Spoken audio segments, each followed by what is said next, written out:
here, Dan. We have a lot of work to do. I don't think this is a good idea. What are you? Some kind of scaredy cat afraid of heights? I'm not afraid.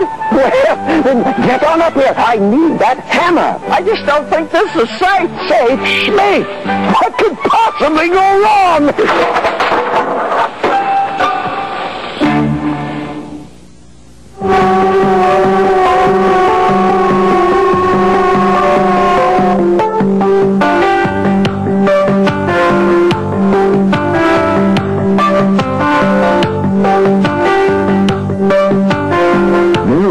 Different kinds of scaffolds, but they all have the same purpose: to provide a safe, elevated work platform for its users.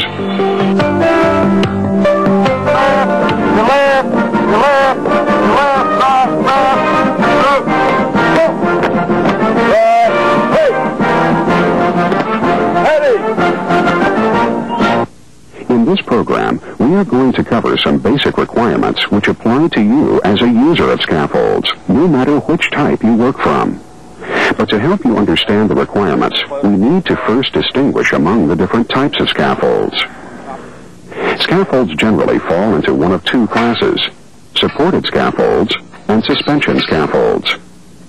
Supported scaffolds include metal tube and coupler scaffolds, wood pole scaffolds, prefabricated metal frame scaffolds, which usually have wheels or casters so they can be moved from place to place, and more simple pump jack and ladder jack scaffolds.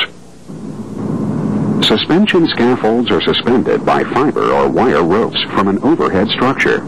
They can have one rope, like a bosun's chair or work cage, or have two or more ropes, like scaffolds used for exterior building maintenance.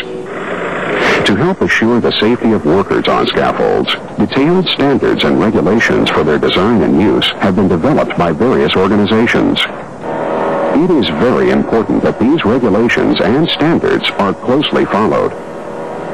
In this program, we're going to focus on the safety requirements which apply no matter what type of scaffold you use. This includes who can design and build a scaffold, things you should look for before getting on a scaffold, fall protection requirements, and some general safety procedures about working from scaffolds.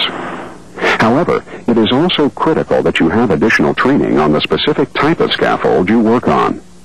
This training should cover procedures for proper use, maximum intended load, handling materials on the scaffold, and recognizing potential hazards. And if you are involved in erecting, disassembling, moving, operating, repairing, maintaining, or inspecting a scaffold, further training is also required. Okay, let's start at the beginning. The first thing that any scaffold user has to be concerned about is how the scaffold is designed and constructed. A high percentage of scaffold-related deaths and serious injuries occur when scaffolds or their components fail.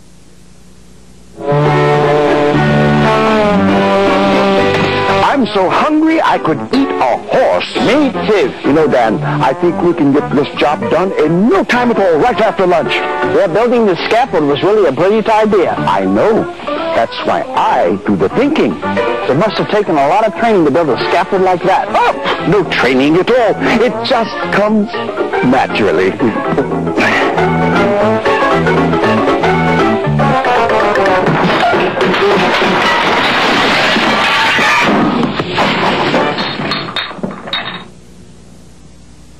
Scaffolds must be designed by qualified persons to meet strict criteria established by standard setting and regulatory bodies. The basic design requirement is that scaffolds be able to support their own weight and at least 4 times the maximum intended load. Additionally, the ropes and connecting hardware on suspended scaffolds must be capable of supporting at least 6 times the maximum intended load. The specific requirements for designing scaffolds are more complex. They include size and spacing requirements for vertical, horizontal, and diagonal members depending on the scaffold height and weight to be supported. The bottom line is clear. Don't design a scaffold unless you are qualified to do so. And this includes adding to the scaffold's working height. You are not permitted to do so unless you are qualified. Erecting, moving, dismantling, or altering scaffolds must also be done under the direction of a qualified competent person. A competent person is an individual who is capable of identifying existing and predictable hazards associated with the scaffold or work on it, and has the authority to take prompt corrective measures when necessary. All scaffolds must also be inspected for visible defects by a competent person before each work shift and after any event which could affect the scaffold's ability to support a load. However, never just rely on others to make sure the scaffold is safe. After all, it's your life on the line.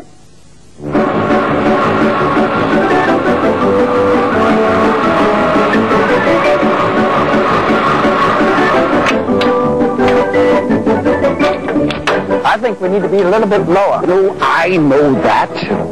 Just a little bit more. Now leave the driving to me. You go do something else.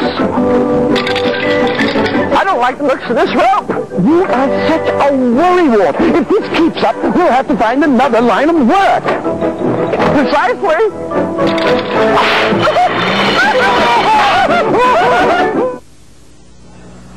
Scaffolds should be continually checked for defects. Here are some things you should look for.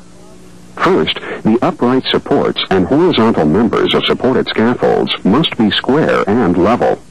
Then, make sure all cross and diagonal bracing is in place and securely attached. Supported scaffold poles, legs, posts, frames, and uprights must sit on base plates or other adequate firm foundation to avoid settling or shifting. Supported scaffolds with a height-to-base ratio of more than 4:1 must be restrained from tipping by guying, tying, bracing, or other equivalent means. For certain types of scaffolds, this means tying into the building or structure, or for others it means adding outrigger frames. Some agencies have an even stricter height-to-base ratio of 3:1. Because suspended scaffolds can swing and move in the wind, the platform should also be secured against swaying. Let's focus now on the part of the scaffold you are in constant contact with while working, the platform. The basic requirement for platform planks is the same for the entire scaffold. They must be able to support their own weight and 4 times the maximum intended load. When wood planks are used, make sure they are scaffold grade, appropriate for the load and length of the span. Say, where did you get these new planks? They're not new. What'd you say about the zoo? Not zoo, new. These planks are sort of old. Cold? You got a chill? No, these planks had a few cracks in them, so I painted them. Cracks? Wally, don't you think you should use the ladder? Check each plank prior to use to be sure the plank is not warped, damaged, or otherwise unsafe. Planks cannot be painted or otherwise have the top or bottom surfaces obscured to make it difficult to notice defects. And make sure you always take good care of wood planks. When overstressed, they can fail later under lighter loads. For example, dropping planks to the ground when dismantling a scaffold, or using them as a ramp can weaken them or cause cracks. It is best for planks to be stored indoors and stacked so air can circulate around them. Planks stored outdoors can decay from moisture and insect attack, especially if kept under a tarp. Scaffold platforms must be fully planked between the front uprights and the guardrail supports. Platforms and walkways must be at least 18 inches wide and placed or secured so they will not slip out under pressure. Fall protection is the next major issue for scaffold users. The rule is simple. If you are on a scaffold more than 10 feet above a lower level, you must be protected. There are 2 basic types of fall protection: guardrails and personal fall arrest systems. Depending on the type of scaffold you use, you will need one or both. On supported scaffolds, fall protection is generally provided by guardrails. Guardrails must be installed along all open sides and ends of platforms. This includes the front edge of the platform, unless it is less than 14 inches in most cases from the face of the work. That's good, Dan. Just a little farther. But it's so far, I don't think I can reach it. You can reach it. Now go ahead. Just a little bit more. I'm afraid I'm going to fall. You're not going to fall. Now just a little more. Here, give it to me. If things are going to be done correctly around here, I have to do them myself. Aren't you afraid you're going to fall? I'm not going to fall. Watch this.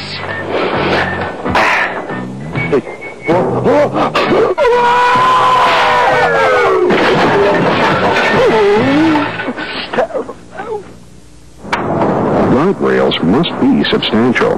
They must be constructed of 2x4 lumber, steel tubing, or angle iron, and need a top rail capacity of 200 pounds. Guardrails must be positioned at a height of approximately 42 inches above the platform. Along with guardrails, your work platform should also have midrails, screens, and or toe boards to provide protection to people below from falling objects. Now, for some types of scaffolds, guardrails are not practical. These include ladder jack scaffolds and bosun's chairs. For these types of scaffolds, personal fall arrest systems must always be used. Single-point and two-point suspended scaffolds require the use of both guardrails and personal fall arrest systems. Personal fall arrest systems consist of a body harness and shock-absorbing lanyard fastened to either a structural member or a securely rigged vertical or horizontal lifeline. For obvious reasons, the lanyard must never be attached directly to the scaffold. If you use a personal fall arrest system, make sure you are fully trained in the correct procedures for using it and taking care of it. Your life depends on it. This includes those of you who erect or dismantle scaffolds. Fall protection is required unless the competent person determines it is not feasible or it presents a greater hazard. Let's talk now about some general safety procedures when working from a scaffold. Of course, the first rule is to make sure you never load a scaffold in excess of its maximum intended load or rated capacity. Even a well-designed scaffold can fail if stretched beyond its limits. Next, when scaffold platforms are more than 2 feet above the level you are on, ladders or stairs must be provided and used. Cross braces are never to be used as a means of access. Ladders or stairs must also be provided when erecting or dismantling a scaffold, unless the competent person determines they are not feasible or create a greater hazard. This fall protection equipment makes me feel safe. Me too. Even one fall is one fall too many. Wally, this piece doesn't seem to fit. Well, how is it marked? It's supposed to be piece number 8. Did you get the wrong one? Well, that explains it. This is marked piece number 10.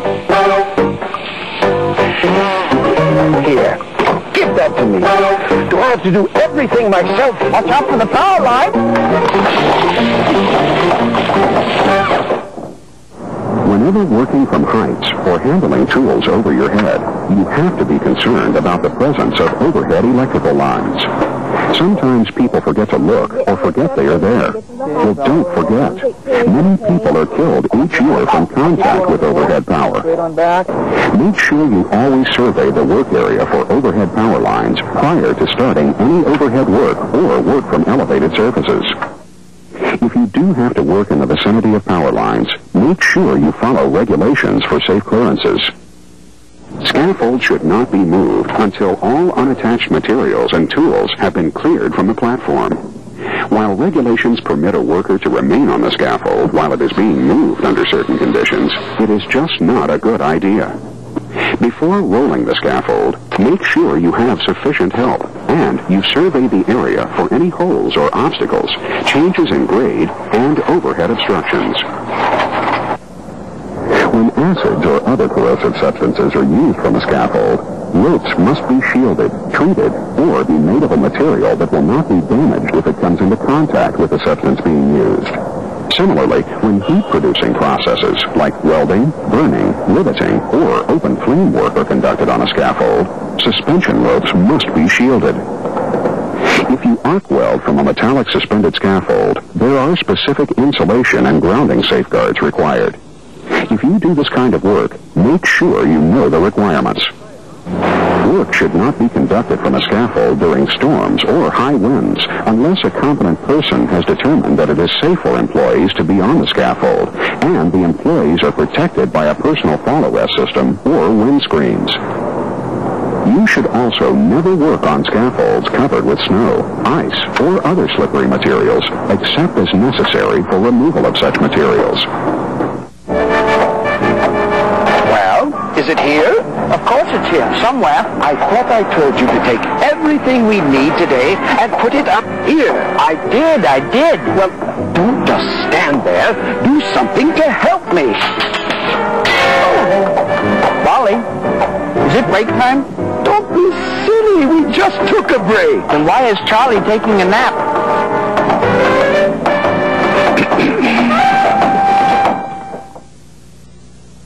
Don't allow debris or other materials to accumulate on a scaffold. They could create a hazardous situation for you or others. Finally, don't get on a scaffold if your physical condition is such that you feel dizzy or unsteady in any way. So that's it. Scaffold safety. Don't become a victim of a scaffold fall. Make sure the scaffold is safe. Know what you are doing. Protect yourself and be alert to hazards. Remember, Cracks! Jump for the power line. Me. Safe schmafe. What could possibly go wrong? scaffold safety. It's no joke.